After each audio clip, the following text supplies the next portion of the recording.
محسن نقوی اور سرفراز بگٹی کا FC Balochistan north headquarters کا دورہ۔ IG فرنٹیئر کور بلوچستان کا north major general Muhammad Atif مشتبہ نے وفاقی وزیر داخلہ اور وزیر اعلیٰ بلوچستان کا استقبال کیا اور انہیں افسران سے تعارف کروایا۔ محسن نقوی اور سرفراز بگٹی نے یادگار شہداء پر حاضری دی، پھول رکھے اور فاتحہ خوانی کی۔ انہوں نے شہداء کے درجات کی بلندی کے لیے دعا کی اور ان کی لازوال قربانیوں کو خراج عقیدت پیش کیا۔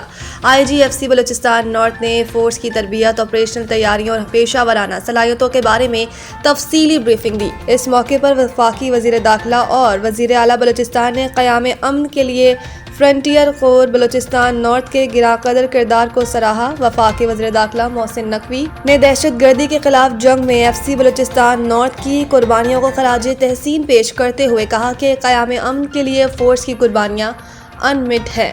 فرنٹیئر کور بلوچستان نارتھ کے افسران اور جوانوں نے فتنۃ الہندوستان کے خاتمے کے لیے ناقابل فراموش قربانیاں دی ہیں۔ وزیر اعلیٰ بلوچستان سرفراز بگٹی کا کہنا تھا کہ FC بلوچستان نارتھ کے سپود بہادری سے بھارتی سپانسرڈ دہشت گردوں کا صفایا کر رہے ہیں اور بلوچستان حکومت دہشت گردی کے خلاف جنگ میں اپنی سیکیورٹی فورسز کے شانہ بشانہ کھڑی ہے۔